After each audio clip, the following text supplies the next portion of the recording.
What's going on, guys? Adam here. We're back again with another video, and today I am gonna tell you what supporting mods you need to run to be able to handle nitrous, and we'll get right into it now. First off, what you want is to run higher octane gas, and when I mean higher octane, I mean the highest possible octane that you can get. Here in South Florida, we can get 93 octane, and to be honest, that's pretty good for you. That's pretty good for any car that's running nitrous. But just to be on the little bit of the safer side, I run octane booster, VP Racing octane booster, and it's supposed to boost your octane by up to 8. So instead of running just regular 93 in my car, I'm running 93 octane plus the octane booster. So in reality, I'm running like 101 octane maybe, and that's just for daily driving. You know, I drive it to work and I drive it home. You know, I street race here and there. I do a 0 to 60s here and there. So this car gets pushed around a good amount. So yeah, higher octane gas is one of the more important things that you should use in your car. We're going to go ahead and go to the front of the car so I can show you, god damn it, it's kind of hard to do this with one hand, my nitrous setup. Hold on, give me a second.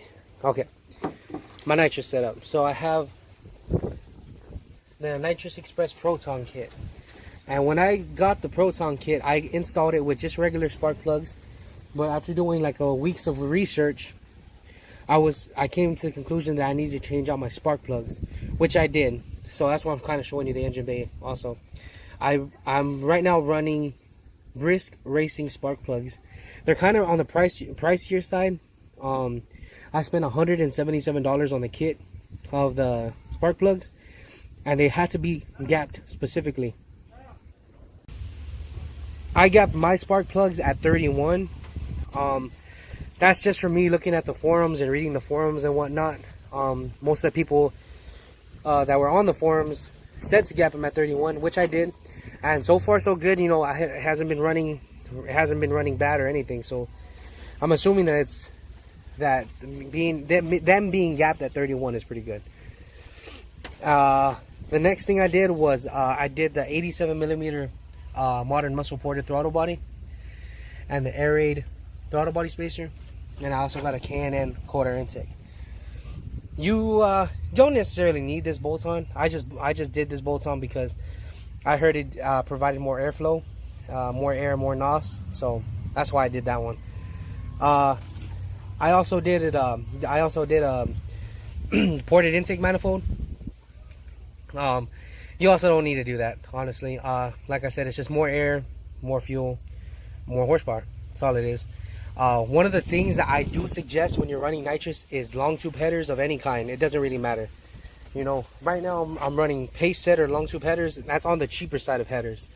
You can find those headers for like, with the mid pipe and the header, for less than 500 bucks, and they fit on my car, but I don't think they make them. For Challengers or Chargers past 2010. Once they pass 2010, that's it. But the next long tube headers you could get are JBAs. They're more on the cheaper side, which means that they're a good bang for the buck. And I was looking into getting those, but you know, I was still in high school, so I didn't really have much money to spare, so I got pace setters. But if I would go back in time, I would get JBAs, because I honestly think JBAs are they're pretty good. So yeah, headers are one of the things that I suggest that are kind of important when you're running nitrous, for the simple fact that if you're running nitrous, you're gonna want to relieve all that pressure from the stock manifolds. The stock manifolds are very, very restrictive. If you put long tube headers on your car, you're gonna notice a huge difference.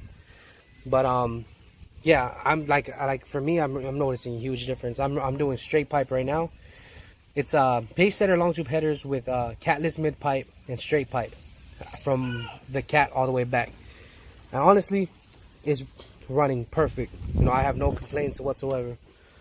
And I think other than that, to run nitrous is pretty simple. You know, just make sure you got the right spark plugs, make sure you got the right fuel. Oh, I'm missing the most important thing. What am I talking about? You have to have a good tune for the nitrous. You have to find a good tuner for the nitrous. For me, I have two separate tunes. I have one tune for 100 shot, which I did on a dyno. And I did one through Hemi Fever, which is for 150 shot. And both of them have their pros and cons. You know, I'll make a video of that later, in the later date.